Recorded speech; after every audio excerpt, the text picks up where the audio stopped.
মায়ের গর্ভে জীব আত্মার সঙ্গে পরমাত্মার সংলাপ। এই ধারণাটি শাস্ত্রে বহুবার উল্লেখ হয়েছে। একে বলা হয় গর্ভোপনিষদের তত্ত্ব। আবার শ্রীমদ্ভাগবত, কৌশিতকি উপনিষদ, কঠ উপনিষদেও তার ইঙ্গিত পাওয়া যায়। নিচে সুন্দরভাবে সূত্রসহ দিলাম। মাতৃগর্ভে জীবাত্মা পরমাত্মার সংলাপ।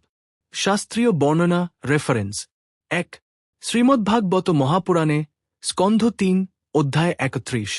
এখানে স্পষ্ট বর্ণনা আছে যে গর্ভে অবস্থানকারী জীব পূর্বজন্মের সমস্ত পাপ পুণ্যের স্মৃতি ফিরে পেয়ে ঈশ্বরকে প্রার্থনা করে এবং ঈশ্বর তাকে জ্ঞান ও বোধ দেন। মূল তত্ত্ব সংক্ষেপে, জীব গর্ভের অন্ধকারে আটকে থাকলে পরমেশ্বরকে স্মরণ করে। জীব বলে, হে প্রভু, আমাকে উদ্ধার করুন।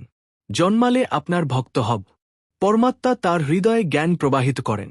শ্রীমদ্ভাগবত থেকে শ্লোক। গর্ভস্থ 10 মাসানিন্ত পূর্বজন্ম স্মৃতি লপ্তে। স্কন্ধ ৩ অধ্যায় ৩১ শ্লোক ৭। অর্থ, গর্ভে 10 মাস অবস্থানকালে জীব তার পূর্বজন্মের স্মৃতি লাভ করে। ২. গর্ভোপনিষদ গর্ভোপনিষদ। এটি একটি অত্যন্ত প্রাচীন উপনিষদ যেখানে গর্ভে আত্মার অবস্থা, দেহগঠন ও জীব পরমাত্মার সংলাপ বিশদে বর্ণিত। উপনিষদের বক্তব্য, জীব গর্ভে প্রবেশ করে নিজের কর্মফল অনুসারে। তখন পরমাত্মা জীবকে তার কর্ম, দেহ, সময়, জন্ম ইত্যাদির জ্ঞান দেন।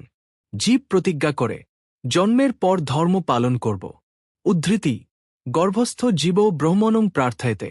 অর্থ, গর্ভস্থিত জীব ব্রহ্ম পরমাত্মা কে প্রার্থনা করে। ৩. কঠ উপনিষদ কথা উপনিষদ ২.২.৭। এখানে মাতৃগর্ভকে দেহরূপ অন্ধকারের গুহা বলা হয়েছে যেখানে পরমাত্মা জীবের সাথে অবস্থান করেন। শ্লোক। এষ সভূতানাত্মা গুহায়াং নিশিতং। অর্থ, পরমাত্মা সকল জীবের অন্তরে গুহার মতো অঙ্গের ভেতরে প্রতিষ্ঠিত। এই গুহা বলতে মায়ের গর্ভকেও বোঝানো হয়। ৪. কৌশিতকি উপনিষদ ৩.৩। এখানে বলা হয়েছে, জন্ম ও মৃত্যুর চক্রে পরমাত্মা জীবকে স্মরণ করিয়ে দেন তার পথ, কর্ম এবং করণীয়। সংক্ষেপে মূল ধারণা, মাতৃগর্ভে জীব ও ঈশ্বরের সংলাপ শাস্ত্রীয় সত্য।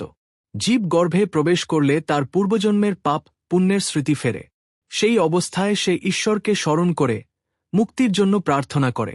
ঈশ্বর তার হৃদয়ে শিক্ষাদান করেন, ধর্ম পালন কর, আমাকে স্মরণ কর, জন্মের পর ন্যায় পথে চল।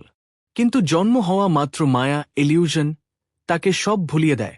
অনুভবমূলক বর্ণনা শাস্ত্র অনুযায়ী মায়ের পেটের গভীর অন্ধকারে জীব আত্মা একা নয়, তার সঙ্গে থাকে পরমাত্মা শ্রী ভগবান, যিনি মৃদু কণ্ঠে বলেন, হে প্রিয় আত্মা, ভয় করো না, তুমিই আমার অংশ, জন্মের পর আমাকেই স্মরণ করো।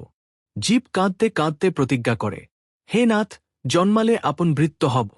এটাই সেই গর্ভবাসী সংলাপ যা হাজার বছর ধরে উপনিষদ পুরাণে বর্ণিত।